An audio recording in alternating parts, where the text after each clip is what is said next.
الحمد لله وكفى والصلاة والسلام على من لا نبي بعد ما بعد فأعوذ بالله من الشيطان الرجيم بسم الله الرحمن الرحيم وقال الذين لا يعلمون لولا يكلمنا الله أو تأتينا آية كذلك قال الذين من قبلهم مثل قولهم تشابهت قلوبهم قد بينا الآيات لقوم يوقنون إنا أرسلناك بالحق بشيرا ونذيرا ولا تسأل عن أصحاب الجحيم صدق الله العظيم.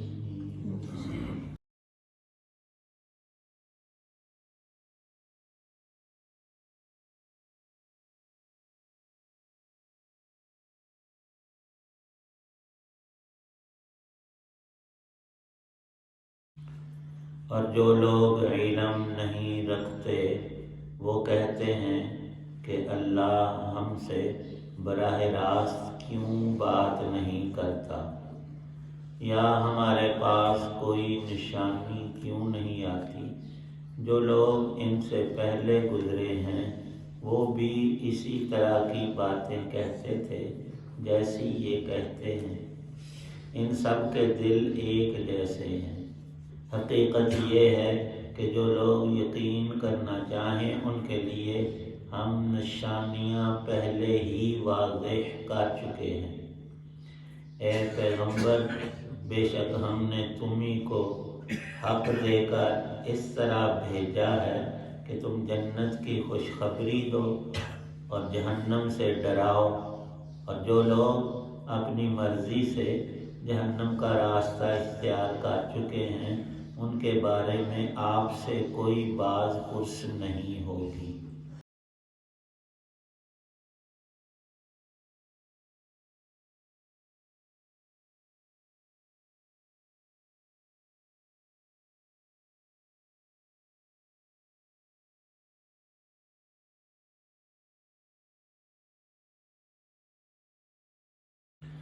سورۃ البقرہ کی آیت 118 اور آیت 119 ہیں۔ اللہ تعالی شانہ نے پہلے 3 گروہوں کا ذکر فرمایا جو عمومی اور زمانے کے تھے جب رسول پاک صلی اللہ تعالی علیہ وسلم نے دعویٰ نبوت فرمایا، معجزات دکھائے، اور سب سے بڑا معجزہ قرآن پاک پیش کیا جو آج بھی اور تا قیامت موجود ہے۔ اہل کتاب یہودی اور عیسائی نرا دعویٰ نہیں کرتے تھے کہ ہم اہل علم ہیں۔ علم سے مراد آسمانی علوم، وحی الہی کا جاننا، بذریعہ اللہ کے سچے پیغمبر کے۔ تو بنیاد ان کی بالکل ٹھیک اور درست تھی۔ انبیاء علیہ السلام میں سیدنا موسیٰ علیہ السلام کا بڑا ہی بلند و بالا مقام، اور ہر اللہ کے نبی گناہوں سے پاک محفوظ، اور اللہ نے ان کو معصوم بنایا ہوتا، ان سے کوئی غلطی اور گناہ زندگی بھر سرزد ہوتا نہیں اور نہ اللہ ہونے دیتے، اس لیے ان کو پاک کہا جاتا ہے۔ وہ سب گناہوں سے پاک ہوتے، اور پھر ہر چیز میں اور درجات اللہ پاک نے رکھے ہیں۔ بڑی بڑی شانیں اپنے انبیاء علیہ السلام کو عطا فرمائیں، اور خصوصیات میں سیدنا موسیٰ علیہ السلام کو کلیم اللہ بنایا۔ اللہ تعالی شانہ نے وحی عام جبرائیل علیہ السلام کے ذریعے اپنے پیغامات انبیاء علیہ السلام نبیوں پر اتارے، اور انہوں نے امتوں کو اور انسانوں تک رب کا پیغام پہنچایا، اور اس سب کا خلاصہ یہی تھا جو اتباع کرے گا اللہ پاک کی حکم برداری جو اللہ کے نائب نبی فرماتے ہیں اس کے لیے انعام ہے دنیا اور آخرت کی حیات طیبہ کا۔ اللہ یہاں بھی پاک زندگی عطا فرمائے نیکی والی، اور قبر حشر میں اس کی جزا، اور پھر ہمیشہ کی جنت۔ اور اگر بندہ اپنی مرضی کرے، رب کی مرضی نہ دیکھے تو وہ ناکام ہوگا۔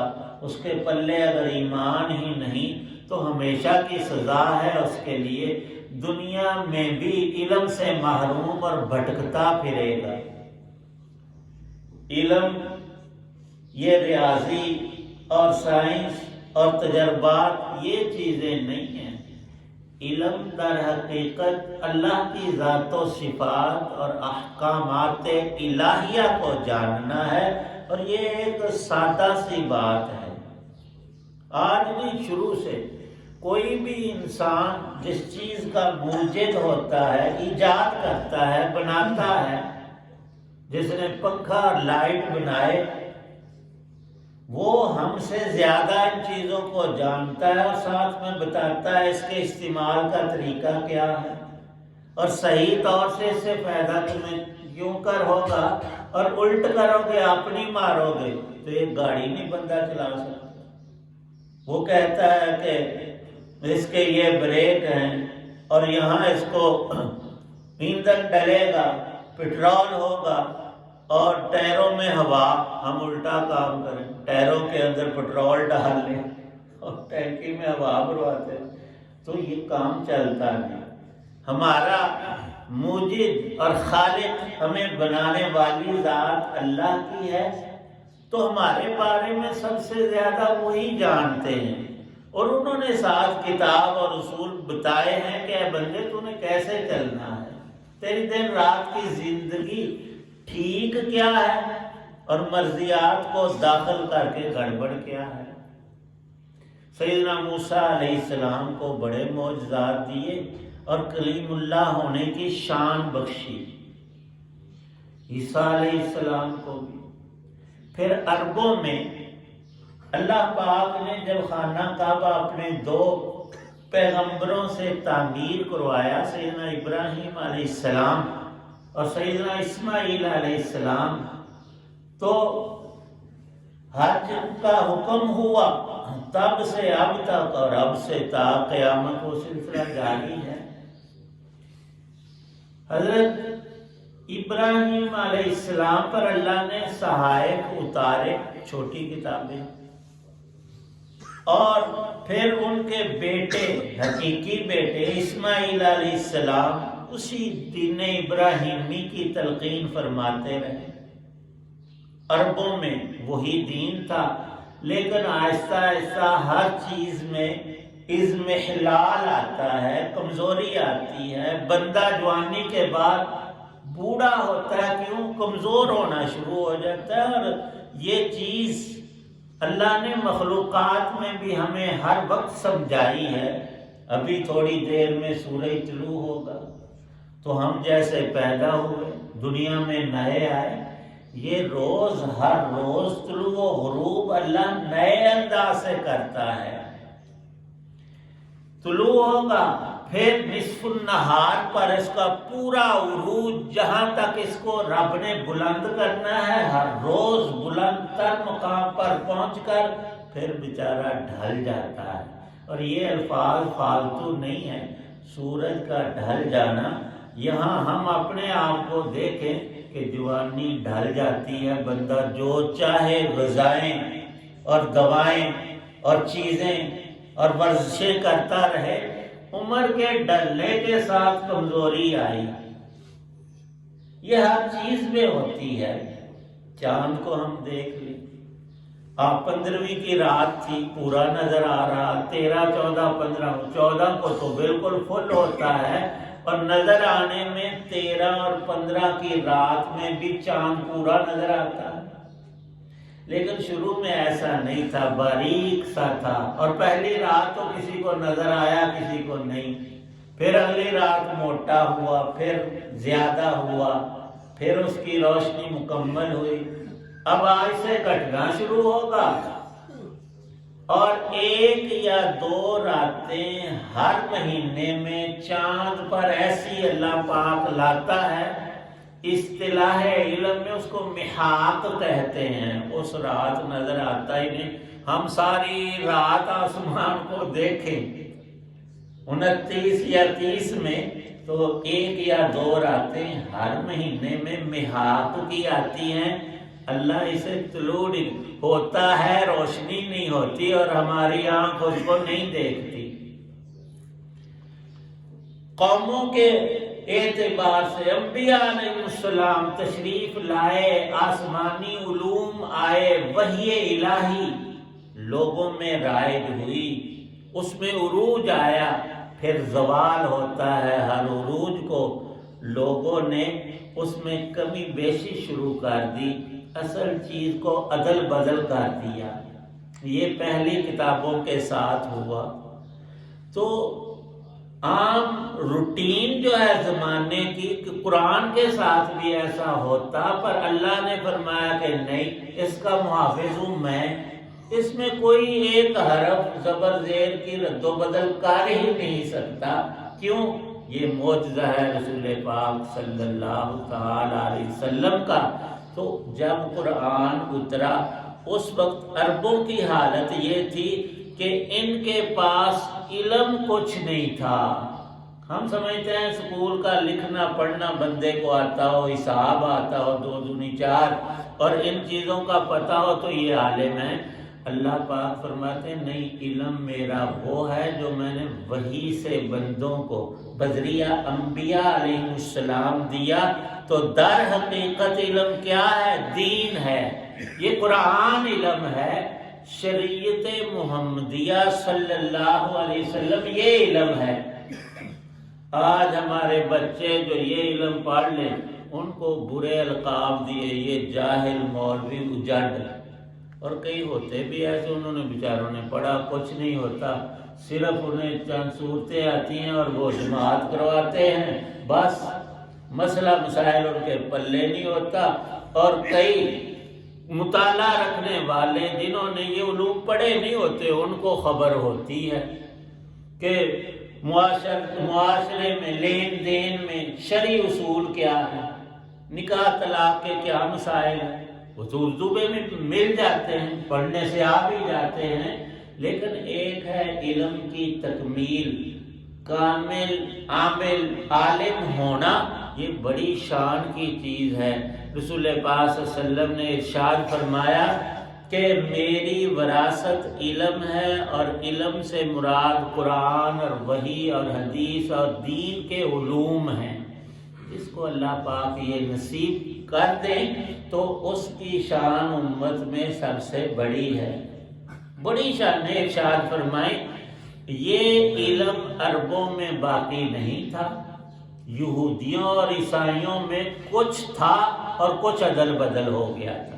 قرآن پاک میں اللہ تعالی شانہ نے ان لوگوں کو امی کہا ہے، بے علم، یا اس کے لیے دوسرا لفظ جو قرآن پاک میں آیا یہاں اس آیت میں، لا یعلمون، جن لوگوں کو علم نہیں۔ قرآن کی اس اصطلاح میں اہل کتاب کو الگ کیا گیا، یہودیوں اور عیسائیوں کو، اور مشرکین عرب جو اس وقت بتوں کو پوج رہے تھے اور اللہ کی اس کے سچے رسولوں کی تعلیمات سے بالکل خالی تھے، تو وہ تھے لا یعلمون۔ ان کی بات یہاں ارشاد فرمائی ہے۔ وہ رسول کریم صلی اللہ علیہ وسلم سے مطالبہ کرتے تھے کہ اللہ آپ سے بات کرتے، وہی جبرائیل آتا ہے، قرآن سناتا ہے، تو ہم سب کو کہہ دیں اللہ جو قادر ذات ہے، منہ تے مسئلہ دی دال دو جو آپ قرآن میں آئے ہیں، ایک یہ کہ ہر کام ہر بندہ نہیں کر سکتا۔ اللہ سے ہم کلامی کے لیے جس پاکی کی پاکیزگی کی ضرورت ہے اس میں رب نے اپنا چناؤ رکھا ہے۔ نبی جو ہوتا ہے وہ قدیشی نبی ہوتا ہے، اور وہی جب ان پر آنا شروع ہوتی ہے تو وہ قوم کی طرف مبعوث ہوتے ہیں. اللہ پاک ڈیوٹی لگا دیتے ہیں کہ یہ جو ایمان ہم نے آپ کو عطا کیا یہ لوگوں میں بانٹے، اور کسی سے معاوضہ نہیں لینا، یہ فری دینا ہے. تو رسول پاک صلی اللہ علیہ وسلم نے جب اپنا دعویٰ نبوت کیا اور اس کی دلیل کے طور پر معجزات دکھائے اور سب سے بڑا معجزہ قرآن پیش کیا، وہ کہنے لگے ابو جہل وغیرہ مکے کے مشرکین بالخصوص، جس بندے کے پاس کچھ وسائل اور دولت اور مال ہو اس میں اکڑ بھی ہوتی ہے، وہ سامنے آ کر کہتے کہ اللہ ہم سے کیوں نہیں بات کرتا. تو اللہ پاک فرماتے ہیں کہ تم اس قابل ہی نہیں، اور ہر بندہ رب کا کلام سنے اس میں یہ قوت بھی نہیں. یہ طاقت اللہ نے نبی کو عطا کی ہوتی ہے، غیر نبی میں نہیں ہوتی. اور نبی پیدائشی نبی ہوتا ہے، عبادتیں کرنے سے کوئی نبی نہیں بنتا. جتنی چاہے ریاضت عبادت کرے، یہ رب کا اپنا خاص چناؤ ہے کہ میں نے نبوت کس کو عطا کرنی ہے. وہ خاص ہستیاں ان میں پہلے انسان بھی، اللہ کے پہلے نبی بھی آدم علیہ السلام تھے، اور آخری نبی حضرت محمد مصطفیٰ صلی اللہ تعالی علیہ وسلم ہیں. اللہ پاک فرماتے ہیں میں نبیوں کو پیغام دیتا ہوں، علم دیتا ہوں، وہ فری میں سب انسانوں کو بانٹتے ہیں وہ لوگ. اور دوسری بات قرآن کے شروع میں ارشاد فرمائی کہ رب کو ماننے کا مطلب یہ ہے کہ سچے نبی کی صداقت پر اللہ کی سچی بات قبول کرو. اگر تم کہو کہ اللہ پاک ہم سے خود بات کریں اور ہمیں دکھائی دیں اور فرشتے نظر آئیں تو یؤمنون بالغیب نہیں ہوگا، اس کو ایمان نہیں کہتے. ایمان یہ ہے کہ سچے نبی کی صداقت پر اللہ کی سچی بات کو مان لینا، یہ ایمان ہے. اور دیکھ کر کہنا سورج سامنے ہے کہ سورج ہے، اس کو ایمان نہیں کہتے، اس کو کہتے تصدیق. اپنی بات کرنا، بھئی میری آنکھیں دیکھ رہی ہیں سامنے سورج. یؤمنون بالغیب، اللہ پاک کو دیکھا نہیں، دنیا میں کسی نے نہیں دیکھا. آخرت میں جنت والوں کو رب کا دیدار ہوگا. یہاں اللہ نے انتظام یہ رکھا ہے کہ ہر انسان کی زندگی امتحانی ہے. امتحان میں ہمیشہ کچھ لوگ پاس ہوتے ہیں، کچھ فیل ہوتے ہیں، کچھ اعلیٰ درجے کی کامیابی حاصل کرتے ہیں. اللہ پاک نے یہ اصول رکھا ہے کہ جن چیزوں تک تمہاری رسائی ہو سکتی ہے وہ تو میں نے تمہیں دکھائی ہیں، اور جن کو پس پردہ رکھا ہے اور ان کو عقل بھی، علم بھی، وحی بھی تائید دیتی ہے، ان کو ماننا ایمان ہے. جنت دوزخ ہم نے دیکھی نہیں لیکن ہمیں یقین ہے. کیسا یقین ہے؟ جو دیکھ کر حاصل ہوتا ہے اس سے بڑھ کر یقین ہے. اللہ کے کسی نبی کی ہم نے زیارت نہیں کی لیکن ہم مانتے ہیں سب نبیوں پر ایمان. ساری زندگی کوئی فرشتہ ہم نے نہیں دیکھا، نظر نہیں آتے ہیں، اللہ نے پردے میں ان کو رکھا ہے. ہماری آنکھ میں یہ طاقت نہیں کہ ان کو دیکھ، اور ہماری آنکھ میں تو یہ بھی طاقت نہیں ہے کہ ایک خوشبودار پھول مہک رہا ہے، اس کی خوشبو تو ہمیں آئے گی، ہم کہیں گے ہمیں خوشبو نظر بھی آئے کہ گلاب کی خوشبو کا رنگ کیسا ہے اور چنبیلی کا کیسا ہے، اور کستوری جو بہترین خوشبوؤں میں ہے اس کا کلر وہاں نہیں ہے، وہ تو ناک سے متعلق ہے. ناک بتائے گی کہ اس میں کیا فرق ہے. ہم اڑ جائیں کہ نہیں ہم نے آنکھوں سے دیکھنا ہے. تو اللہ کی ساری چیزوں میں حکمت ہے. ہر ایک سے اللہ کلام نہیں فرماتے، ان کی شانیں بلند ہیں. اور بندے کا یہ امتحان ہے کہ سچ کو سچی زبان سے سن کر مان لے تو بیڑا پار ہو جائے گا، اس کا نام ہے ایمان۔ اور کہے کہ نہیں میں نے آنکھوں سے دیکھنا، وہ کل نظر آئے گا، جنت بھی نظر آئے گی، دوزخ بھی نظر آئے گی۔ اللہ پاک نے قرآن میں صراحت فرمائی ہے، اس وقت تو سارے مان لیں گے۔ وہ ایمان نہیں، وہ ماننا نہیں، وہ تو خود اپنی آنکھوں کو ماننا ہے کہ ہمیں نظر آ رہا ہے۔ اللہ پاک کے انبیاء علیہ السلام نے معجزات دکھائے ہیں، اور سب سے بڑا قدرت کا معجزہ جو نبیوں میں آخری نبی پاک صلی اللہ علیہ وسلم کو عطا کیا وہ قرآن ہے۔ یہ موجود ہے، اور اس کی ہر آیت، ہر جملہ، ہر صفحہ، سارا قرآن معجزہ ہے۔ کیسے معجزہ ہے؟ اس کے بے شمار دلائل میں ایک یہ ہے، آپ دنیا کی کوئی اچھی سے اچھی بات لے لیں، شعر لے لیں، جو آپ کو پسند ہے وہ جملہ لے لیں اور اسے پڑھ کر دیکھیں۔ بڑے بڑے شعراء نے شعر کہے، بڑے بڑے اچھی کہاوتیں ہیں، باتیں ہیں، بڑی انسان کے لیے دلکش ہوتی ہیں۔ اس کو 10 دفعہ پڑھو، 100 دفعہ پڑھو، پھر تم اکتا جاؤ، انسان کا دل تھک جائے، یار ایک دفعہ بات ہوئی 10 دفعہ۔ قرآن کا کوئی ایک لفظ، ایک آیت لے کر ساری زندگی پڑھو۔ ہم ہر روز سورۃ فاتحہ نہیں پڑھتے، نماز میں ہر رکعت میں پڑھتے، کبھی دل میں آئے یار آج نہیں پڑھنی، دل نہیں پہ کر نہیں، کیوں؟ یہ معجزہ ہے۔ اور صرف پڑھنے میں معجزہ نہیں، اگر اللہ سمجھ دے اس کے مطالب معانی، کوئی تھوڑی سی تفسیر ہمیں آنے لگے، پھر اور زیادہ دل میں روشنی ہوتی ہے کہ یہ رب کا کلام ہے، اور باقی سارے کلام وہ اللہ کے نہیں، وہ انسان اور مخلوقات کے ہیں۔ اور اللہ پاک نے فرمایا میرے کلام کو سمجھنا ہو تو دنیا کی کوئی بھی چیز دیکھ لو، وہ اللہ نے پیدا کی۔ ایک درخت بھی، اس کی جڑ بھی، بیج بھی، ٹہنی بھی، پتا بھی، پھل بھی، پھول بھی۔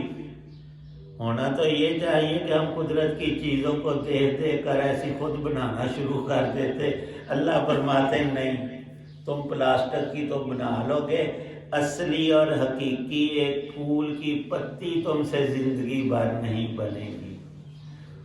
اس کا قدرتی ہونا اور ہے، اور نقل اتار لینا ہو سکتا ہے نقل میں چمک زیادہ ہو۔ پھل لوگوں نے وہ ریڑھیوں پر دکانوں میں سجایا ہوتا ہے پلاسٹک کا، وہ انار اور سیب زیادہ خوبصورت لگتا ہے، دل کہتا ہے کہ اس کو کھائیں، لیکن عقل روکتی ہے کملے ہو تو کھانا لشائی نہیں، وہ تو پلاسٹک کا۔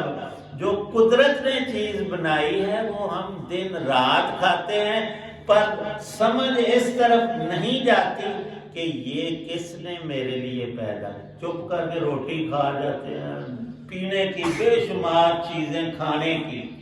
اللہ فرماتے ہیں کہ میری مخلوق کا تقابل نہیں، تو اس سے بڑی چیز یہ ہے کہ میرے کلام کا بھی کوئی مقابلہ نہیں۔ اس کو پڑھیں، اس پر ایمان لائیں، یہ نرا علم ہے۔ کیوں؟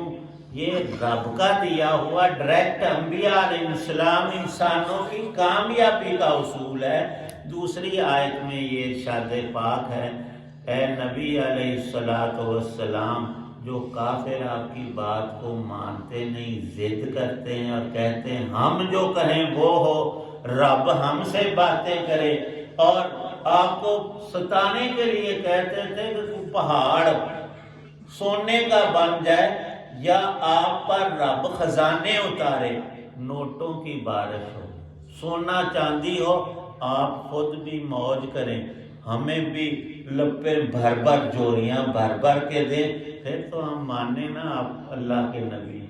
اللہ کے نبی اس لیے نہیں آتے لوگوں میں پیسے تقسیم کریں، بلکہ پیسوں سے کہیں زیادہ قیمتی چیز وہ ایمان اور نیک عمل لے کر آتے ہیں، جو ان سے حاصل کر لے اس کے لیے ابدی خوشحالی ہے، ہمیشہ کی اس کے لیے مالداری، تندرستی، زندگی اور سب نعمتیں۔ جو ٹھکرا دے وہ کفر میں پڑھ کر رب کو غضب کی دعوت دے رہا ہے کہ تو نے مجھے جو سزا دینی ہے نعوذ باللہ دے لے۔ ابو جہل یہی کہتے تھے وہ نبی پاک صلی اللہ علیہ وسلم سے۔ اللہ پاک فرماتے ہیں آپ مطمئن رہیں، جو مان لے گا آپ کی بات وہ دونوں جہانوں میں خوشحالی پالے گا، جو ٹھکرا دے گا بدحال خود ہوگا۔ آپ اس میں قصوروار نہیں، آپ نے اپنا کام مکمل کر دیا۔ آج بھی یہی ہے، ہمارے اندر جو کمزوریاں ہیں خود اپنی ذات میں بھی دور کریں اور دوسروں کو بھی امر بالمعروف نہی عن المنکر کریں، لیکن پٹانوں کی طرح ڈنڈا لے کر اولاد پر سویرے سویرے جوان والا بڑا بیٹا ہے وہ اگوں تیروں گلمیوں پھاڑ لگ پھر۔ اسلام نے جو اصول رکھے ہیں وہ بڑے ہی سنہری اور قیمتی۔ کہو بیٹا نماز، بیٹی نماز، گھروں میں بھی ہوتا ہے۔ کئی جو عورتیں ہیں بڑی نیک ہوتی ہیں، وہ چاہتی ہیں کہ فجر نہیں تہجد بھی سارے گھر والے پڑھیں، اور ان کی بیٹیاں ہیں وہ ساری رات وہ نیٹ دیکھا ہے، ان کو بڑا حالاتی نماز پڑھ لو، اتنے تو بڑی طاقت آئی۔ وہ نوزوی وہ کہتی ہے کہ نہیں، اب وہ اسے جوتا لے کر پٹائی شروع کر دے تو وہ پڑھ لیں گے۔ یہی بات یہاں بھی ہے، اللہ کے انبیاء نے ہمیشہ سمجھایا ہے، کسی کو مجبور نہیں کیا، اور آج بھی یہی ہے، اور فطرت یہی چاہتی ہے کہ انسان علم حاصل کرے، اور علم سے مراد قرآن اور دین ہے۔ اللہ پاک ہم سب کو نصیب فرمائے۔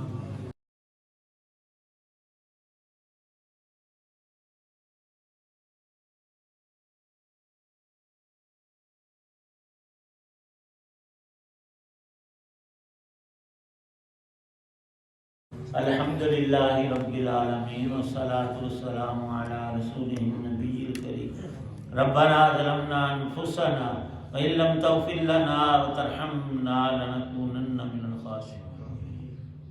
اللہم انک عفو تحب العفو فاعف عنا رب ارحمہما کما ربیانی صغیرا۔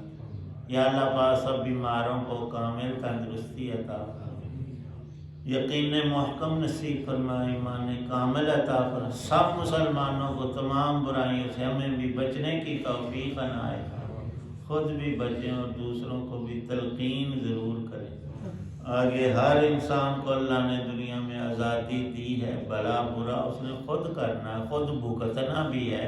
اللہ پاک یقین نصیب فرما، جتنے حضرات دعا میں موجود ہیں سب کی نیک دعاؤں کو قبول فرما۔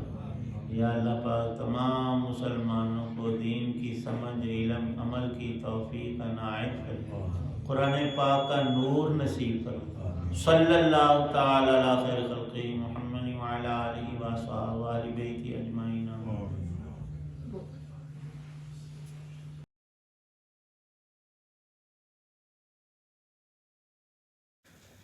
راہ ہدایت و نجات کے سلسلے کا ولاگ درس قرآن پیش کیا گیا۔ روحانی اور قرآنی سلسلے کا یہ ولاگ جس طرح باعث خیر، باعث برکت اور باعث ثواب روزانہ کی طرح آج بھی اسے میں نے اپنے یوٹیوب چینل بشیر رشیدی سے پیش کیا۔ آج کے درس میں سورہ البقرہ کی آیات مبارکہ 118 اور 119 کی تلاوت، ترجمہ اور تفسیر بیان کی گئی۔ مدرس تھے جناب